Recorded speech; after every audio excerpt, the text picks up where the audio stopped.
All right, here we go with the Mountain Tournament. This is the rookie division.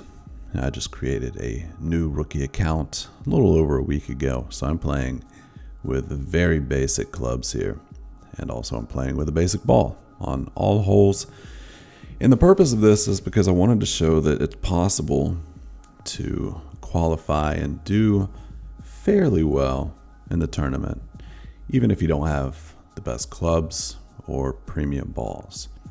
Now again, I'm playing against actual rookies because this is a new account, so the highest this account has ever been so far is Rookie 1. So first shot with the rocket. What you're going to see for most of my shots in this tournament, playthrough, most shots are going to be fairly safe because I'm playing for birdie on almost every hole, except for, I would say, hole number 2, which you will see is a hole that we can eagle. I think it's going to be hard to eagle any other holes on 2 without, getting a long shot like this to drop, which I do not do here, without getting a hole in one. And those things are possible. So it's very possible to do that in this tournament with some of these approach shots. I don't get it. I don't get that on any of these shots, but again, kind of safe shots here, and that's going to be an easy birdie. If you've seen these videos before, you know that I do not show putts or chips. That's just kind of assume that you guys know what to do. I will show you a chip. I think it is on, maybe it's on this. Yeah, it's this hole. I want to show you a chip just to give a few quick little pointers, but the best I can do here with a basic ball and the rocket is, it's nice that I've got this tailwind, so it's going to go fairly far. I probably could have stretched it out a little bit more here to give myself a better chance at getting on the green on this second shot. If you do have a power 1 or power 2 ball or something like that, I would recommend it for this hole because I think it'll help on this shot right here. Now with this wind, I think I possibly could have taken this first bounce here to that next fairway and reached the green. So when I play again, I'm going to check that out, especially if I overpower my drive a little bit more, try and get it a little bit closer to the edge of that first fairway, then I think I can probably reach. So what I'm going to do here though is get that bounce off the first fairway, pretty safe play, and then I'm going to have a chip. And I will show the chip because you'll see I'm going to fall a little short. I'll just show you that these are shots that you should make. Now I do have the Firefly. I unlocked it fairly early. I don't think it's a great wedge, but for this account, it is a great wedge.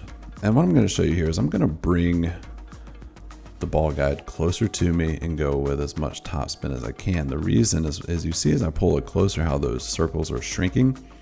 That gives me a little more room for error. So even if I hit it great, there's still a chance it can go in, and I'll show you right here. I actually do hit it great and it still goes in, and that's because as you bring the ball guide line closer to you, it shrinks those circles, gives you a little more room for error, and that's due to all that top spin that makes it, the ball travel a little bit further without being in the air. So just a little tip on chipping.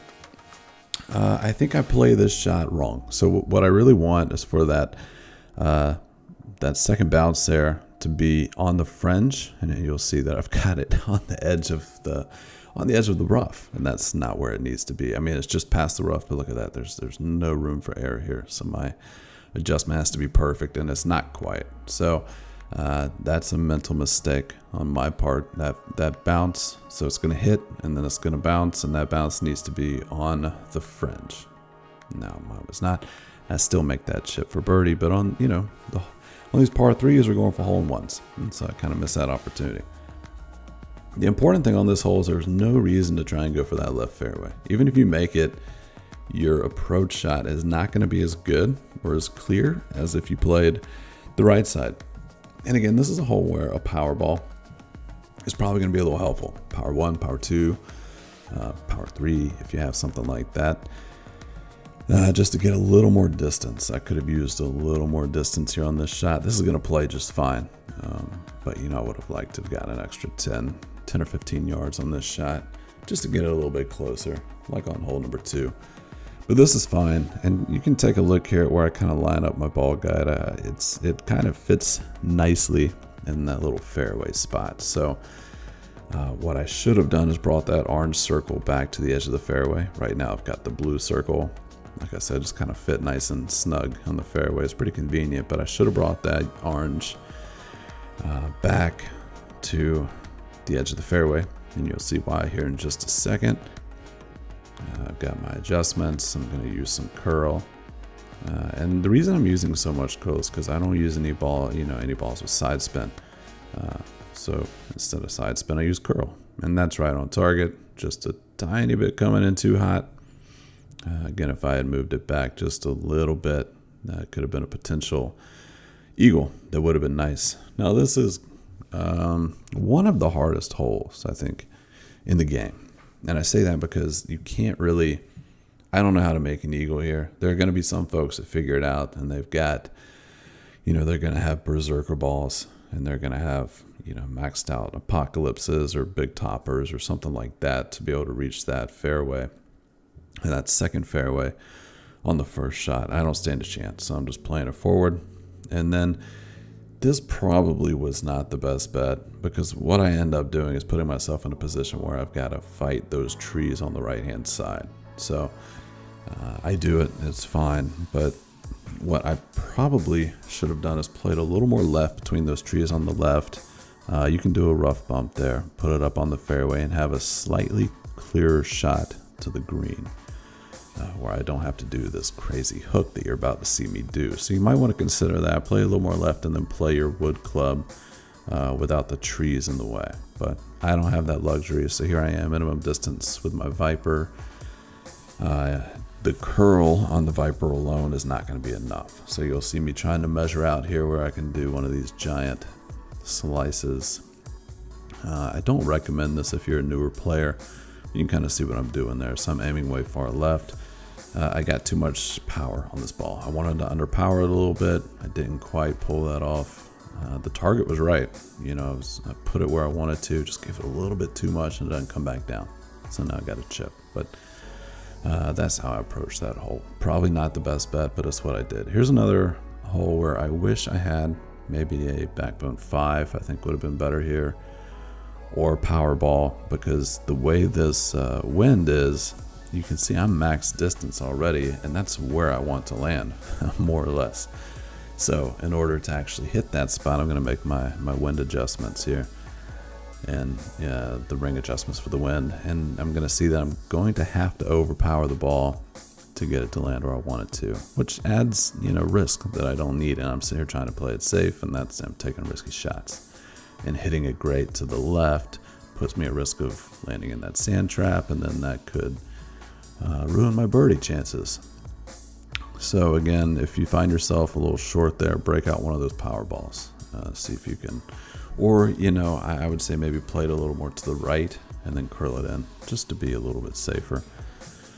Here I'm going to play this really short because I don't have any clubs with a ton of backspin, which is what I would want if I were playing all the way to the top of this fairway. So what I want is a more direct shot where I'm not fighting with the water too much. So I'll use my wood and take a more direct shot here. I'm a minimum distance of the Viper. I'm going to put some backspin.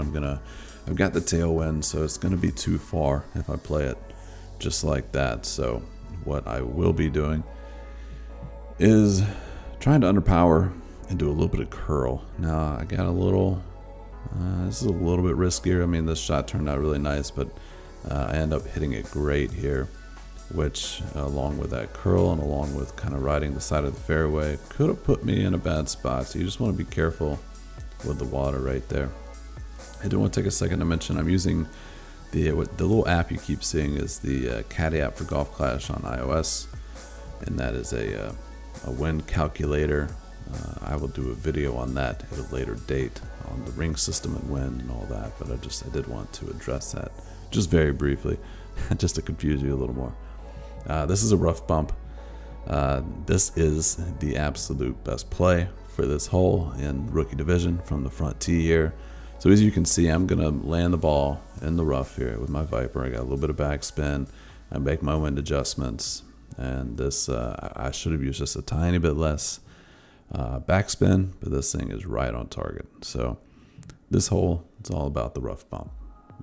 It seems a little, intimidating or risky at first if you're a newer player, but you just gotta trust me that, especially with something like a Viper, or something with decent accuracy, that's the way to go.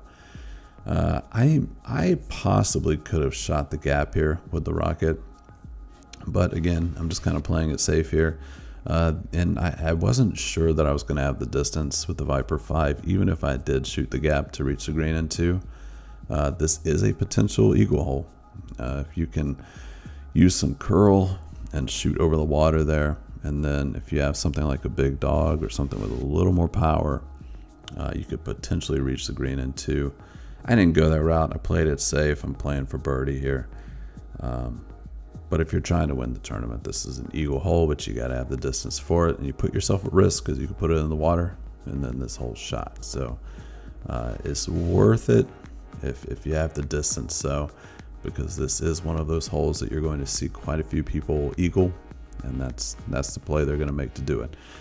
Now I'm playing safe. I'm playing for a birdie here, even though I am going to try and sink this shot, of course, as always.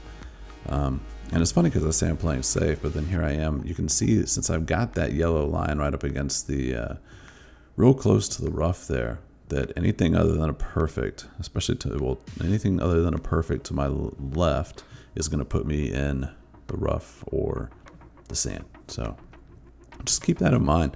If you're trying to be safe, or you're really trying to stay out of trouble, to give yourself a little bit of wiggle room, which I didn't do here. I was also not too afraid of not hitting it perfect, but I make my adjustments here, and it's going to be just a tiny bit off anyway, but that's that.